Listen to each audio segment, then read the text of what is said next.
Je suis allée sur le chemin de Saint-Jacques-de-Compostelle et j'ai embarqué mon micro dans le sac afin d'aller à la rencontre d'autres femmes qui voyagent seules. Qu'est-ce qui les pousse à marcher sur ce chemin? Qui sont-elles? Ont-elles des peurs? Je vous laisse donc découvrir à travers une petite série de podcasts des voyageuses solitaires sur Compostelle. Donc moi en fait je suis arrivée dimanche sur le Puy-en-Velay pour démarrer le chemin lundi matin après la messe, après avoir assisté à la messe des pèlerins. Voilà. Et je vais jusqu'à Espagnon, donc c'est la prochaine étape demain. Combien de kilomètres? Une vingtaine demain. Et en tout? Et en tout et pour tout, ça va me faire 155 km. Et du coup, est-ce que tu veux bien déjà commencer par te présenter, ton âge, ton prénom, ce que tu fais? Ok, alors je m'appelle donc Ludivine, j'ai 40 ans. Alors j'ai une triple casquette professionnelle, disons. Je suis aide-soignante à temps plein. Ensuite, je suis en train de développer 2 activités en libéral, dont une pour laquelle je suis déjà installée et je fais des consultations à mon domicile, donc je suis thérapeute quantique. Ce sont des soins énergétiques. Et ensuite, nouvellement, là, depuis le mois de juin, je suis certifiée naturopathe.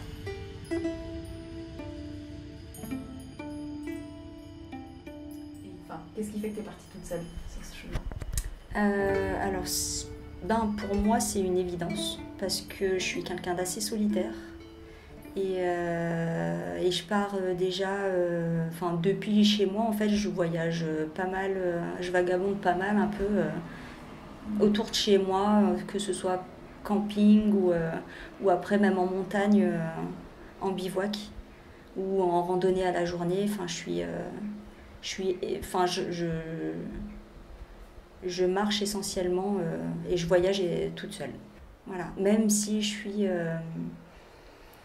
disons que je suis quelqu'un de sociable et que j'aime aller vers les gens. Et du coup, dans la solitude, qu'est-ce que ça t'apprend de marcher seule?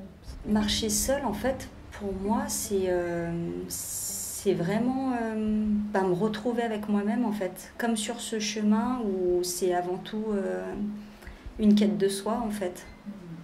Et parce que quand je pense forcément au passé, je reviens de loin, en fait. J'étais vraiment fermée dans ma zone de confort. J'avais de multiples peurs. J'étais dépendante affective. Et du coup, progressivement, au cours de ma vie, j'ai appris à un moment donné, je me suis fait violence et je me suis dit maintenant, faut que tu apprennes à apprécier cette solitude, ne plus en avoir peur. Et ensuite, progressivement, voilà, j'ai commencé à partir en randonnée toute seule en pleine montagne, sur des demi-journées, et puis après sur des journées complètes, et puis toute l'année, et puis faire mon tout premier bivouac. Et ensuite, avec ma voiture, partir découvrir un peu la France, déjà dans un secteur de 400 km autour de chez moi, on va dire.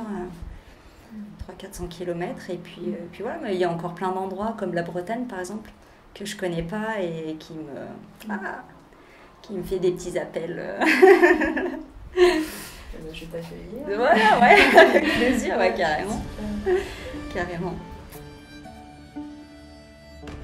Je peux te parler d'un bivouac que j'ai fait pour la première fois. J'ai eu peur la nuit parce que j'étais à quasiment 2200 mètres d'altitude et le temps était en train de changer. Donc moi je suis arrivée sur les coups de 17h30, le ciel était très chargé, il commençait à faire des gouttes, il y avait un vent terrible qui se levait et en fait ce vent il a fait que persister. Donc pour monter la tente déjà j'ai dû la retenir plusieurs fois parce que j'ai cru que ça allait tout s'envoler.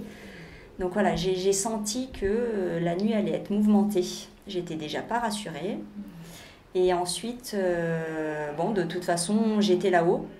Après plus de 3h30 d'ascension, donc je ne pouvais pas redescendre comme ça en un claquement de doigts. Donc j'ai essayé de me caler derrière un refuge qui était fermé.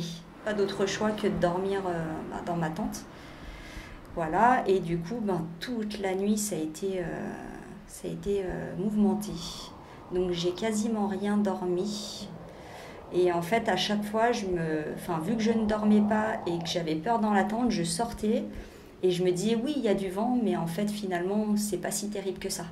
Voilà, j'ai essayé de relativiser, j'ai fait de la cohérence cardiaque, voilà, qui m'a pas mal aidée à me recentrer sur le moment présent. Et la nuit a été longue quand même, hein, quand on flippe comme ça. J'espérais qu'une chose, c'était de voir le jour se lever, même si le temps n'allait pas changer en soi. Mais voilà, c'est se raccrocher à quelque chose de plutôt rassurant. Tu as utilisé la respiration pour te recentrer et te connecter au réel, quoi. Ouais, c'est ça, et me recentrer sur le moment présent pour apaiser mes peurs. Et du coup, suite à ça, parce qu'à un moment donné, Dieu merci, le jour s'est levé. Et du coup, j'étais un petit peu plus zen quand même. Et au final, grâce à cette expérience, parce que je tire toujours une leçon de toute façon positive de chaque expérience, c'est que j'avais peur du vent et aujourd'hui, je n'en ai plus peur. C'est que j'ai jamais entendu la peur du vent, parce que peut-être que j'ai pas du tout ton expérience en altitude.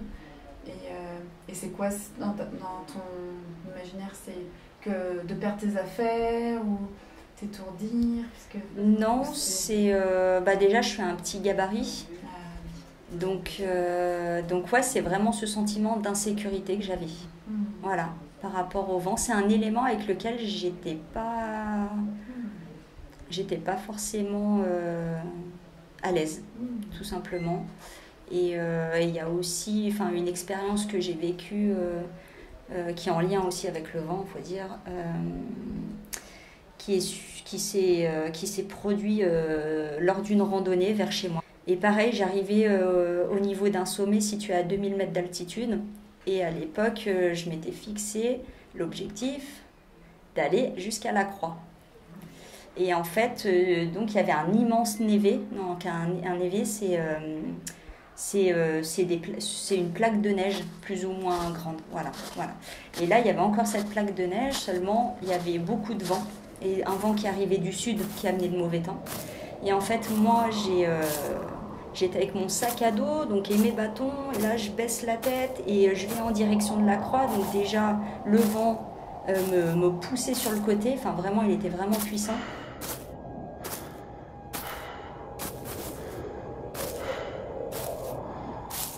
Et en fait, il m'a balayée, j'ai rien vu venir. Sauf qu'il y avait le vide 50 mètres plus loin. Et en fait, la trajectoire du vent me menait dans le vide. Donc là, c'est une falaise de 300 mètres. Voilà. Et en fait, j'ai vu ma vie défiler et je me suis accrochée au sol comme j'ai pu. Donc d'ailleurs, heureusement que j'avais mon sac, parce que sinon, les 4 kilos que j'avais dans le dos ont permis aussi de me ralentir dans cette glissade-là. Et du coup, c'est suite à ça aussi que j'ai du coup eu un peu ce traumatisme-là, cette peur du vent. Ouais. Oui, ça fait du sens du coup. Voilà, exactement.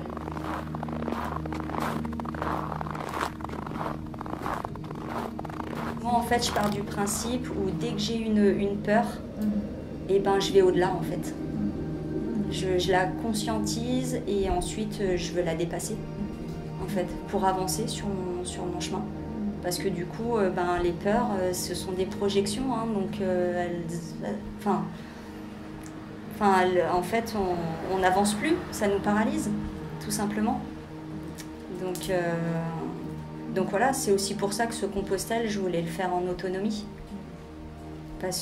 Et d'ailleurs, quand je suis partie, j'ai préparé mon sac samedi pour arriver dimanche.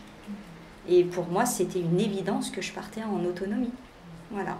C'est guidé, comme je dis si bien, c'était guidé par ma foi et elle n'a jamais cessé de grandir jusqu'à aujourd'hui.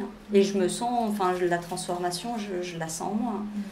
Je suis beaucoup plus apaisée pour plein de choses, en fait. Super. Ouais. Donc, à la fois avec la marche et l'introspection et puis ton aspect spirituel qui ça te porte dans ta transformation. Exactement, ouais.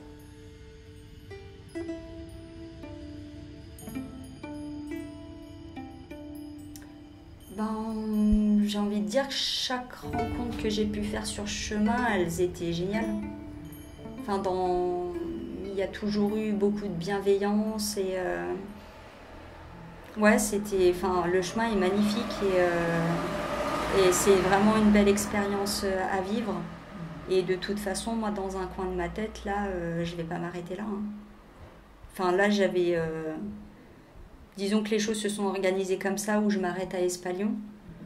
Mais dans ma tête, j'ai déjà... et dans mon cœur, j'ai déjà envie de... Voilà, je pense un peu à l'avenir et je me dis que de toute façon, ce chemin, je ne vais pas l'arrêter ici.